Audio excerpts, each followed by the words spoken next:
श्री स्वामी समर्थ मैत्रिणींनो, आजच्या व्हिडिओमध्ये तुमचे स्वागत आहे। आणि मैत्रिणींनो, आज आपण लहानांपासून मोठ्यांपर्यंत सगळ्यांना आवडणारी रेसिपी बघणार आहे। म्हणजे आमच्यात तर आवडते, आता बाकीच्यांना आवडते का नाही माहित नाही, पण ही रेसिपी शक्यतो भाकरीसोबतच खावा। आणि ज्यावेळी आपण आजारी वगैरे पडलेला असतो, ताप वगैरे येतो बघा आपल्याला, त्यावेळी ही रेसिपी म्हणजे चांगली लागते हा पदार्थ, कारण की त्यामुळे तोंडाला थोडीशी चव येते। अगदी मला वाटते मला डेंग्यू झालेला, खूप भयंकर ताप वगैरे होता 15 दिवस, आणि अक्षरशः मला काहीच जेवण जात नव्हतं। तर आमचे रोज मला हा पदार्थ बनवून द्यायची, आणि त्याच्यासोबत मी फक्त चतकुर भाकरी खात होतो, पण ती सुद्धा मला चतकुर भाकरी सुद्धा दुसऱ्या कुठल्या भाजीसोबत जात नव्हती।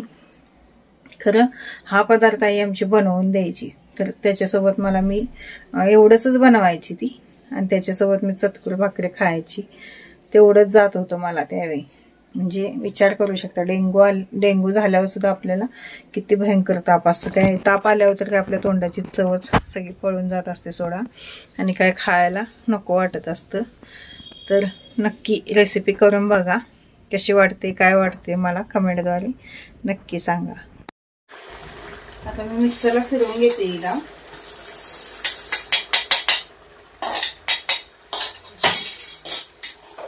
थोडीशीच घेतलेलं आहे, एक टायमाचा डांगर होईल एवढं घेतलेलं आहे। हे बघू शकता तुम्ही, आपण अशा पद्धतीने पीठ बारीक करून घेतलेलं आहे डांगरासाठी। चला डांगर कसं करायचं ते बघूया आपण।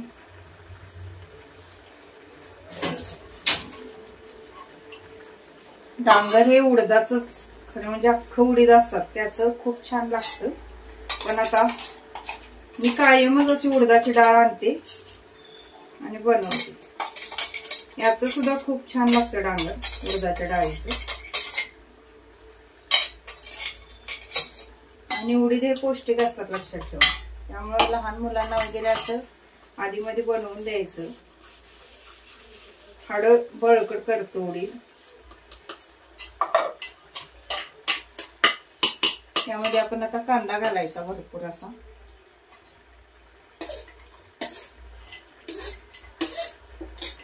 कोथिंबीर पाहिजे याला, खूप अशी कोथिंबीर घालायची, पण आता माझ्याकडे नाही आहे, त्यानंतर टोमॅटो घालते मी।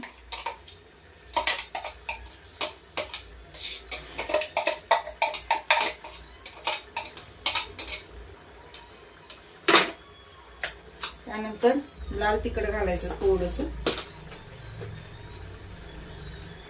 थोडस लाल तिखट, मीठ घालायचं,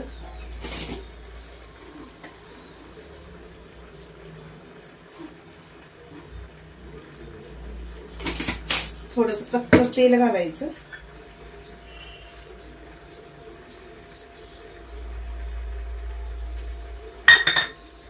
आणखी थोडं घालते मी कच्चं तेल।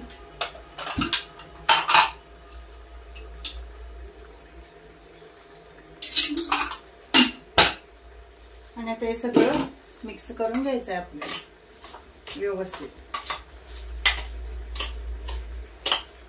तोंडी लावण्यासाठी खूप छान म्हणजे डांगर लागते। आता मी ज्यावेळी बनवत आहे त्यावेळी वास एवढा छान येत आहे डांगराचा, कारण उडदाचा कोणता पण पदार्थ असू दे, त्याचा वासच खूप छान येतो।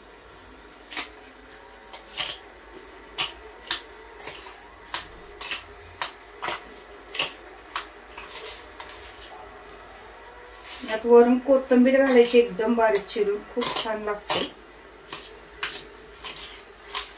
आता माझ्याकडे नाही आहे कोथिंबीर। आणि डांगर ज्यावेळी करता तुम्ही ते भाकरी सोबतच खायचं, चपाती सोबत छान लागत नाही, भाकरी सोबतच चांगलं लागतं।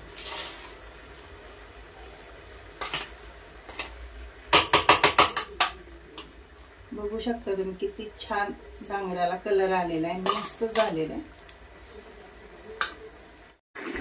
हे पहा किती छान झालेलं आहे आपलं डांगर, खूप मस्त झालेलं आहे। एका टायमाला हे बास होतं लक्षात ठेवा, त्यामुळे मी थोडंसं बनवलं, कारण उद्याला सोमवार आहे, कोण तेवढं करून घेते। जे झालं आपला आजचा बेत, डांगर अख्खा मसूरा, भाकरी, भात.